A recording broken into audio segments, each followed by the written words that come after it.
Now with CNBC.com media reporter Alex Sherman. He spoke to 12 media executives for the 12 days of Christmas, Alex, on their predictions. But let's remind people, you called the Bob Iger return at Disney. So first of all, take a bow, please.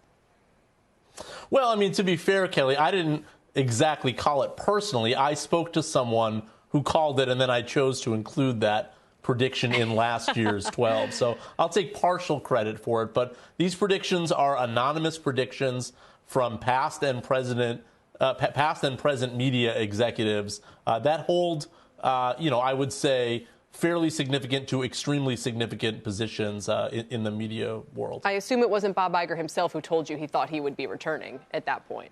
I mean, if it was, I couldn't tell you, but that would be fantastic as a prediction. You think the sort of, what do we call it, management turmoil at Disney is not quite over. Is that right? What do you think this year holds for this company? So let's stay with Iger, since we're talking about him.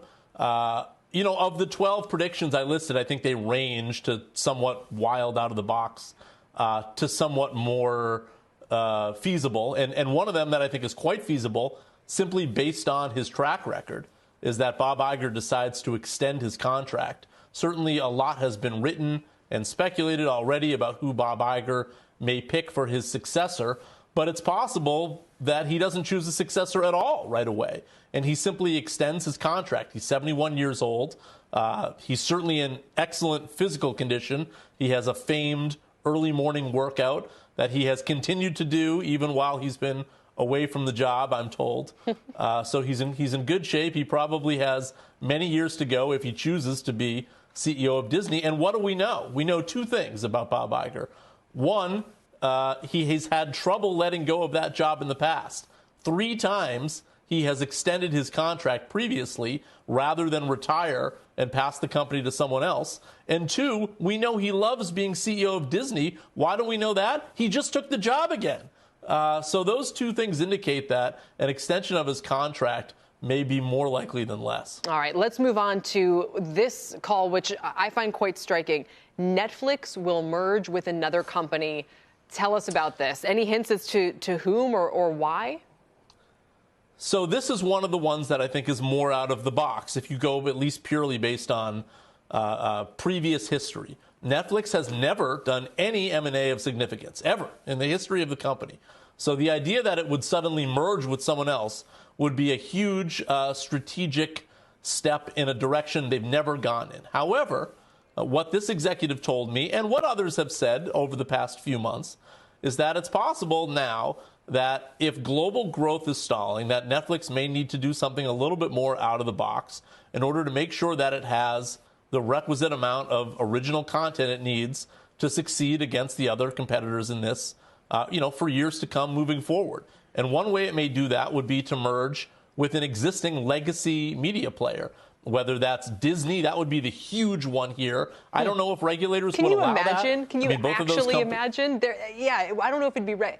That it's such a stunning idea that it's exciting to contemplate, but I don't know. Maybe these deals take so long to close. Maybe it could happen under a different administration. Look, I think to some degree there's a little bit of wishful thinking here. Like, oh, Bob Iger's going to take the Disney job and he's going to come back in and he's going to merge Disney with Netflix. Right. And then he's going to ride off into the sunset as his, great last big move here. But again, when you look at that more closely, look, Reed Hastings is very positive about Bob Iger, certainly publicly. He had that tweet, a couple weeks ago when he came back, sort of signaling like, oh, I wish he'd run for president instead of coming back.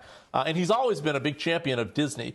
But you just saw regulators say the $69 billion acquisition for Microsoft's for Activision was not going to go through, at least without a court fight. They also clamped down even on some smaller deals in the media world. The Simon & Schuster publication deal also not allowed by regulators. So the idea that they would allow two behemoth $150 billion companies together may be a bit much. So a smaller target could be Paramount. Paramount Global has Paramount Pictures, which would be a nice fit for Netflix. I don't know what they would do with the legacy cable networks. So that one is a bit messy there, and it may need another buyer to come into it. In fact, that's one of the other predictions. Exactly. Is that Paramount Global may end up selling itself in parts. And a couple of others I want to mention before we go here. One is you think David Zaslav could be under some pressure at Warner Brothers Discovery, maybe a proxy fight, which would be fascinating. As much as I want to talk about that, there's also some important stuff in here about sports and where that's going. You think the cost of sports rights will peak? People have been wondering for years if we're at that point. And you think maybe YouTube ends up with NFL Sunday Ticket.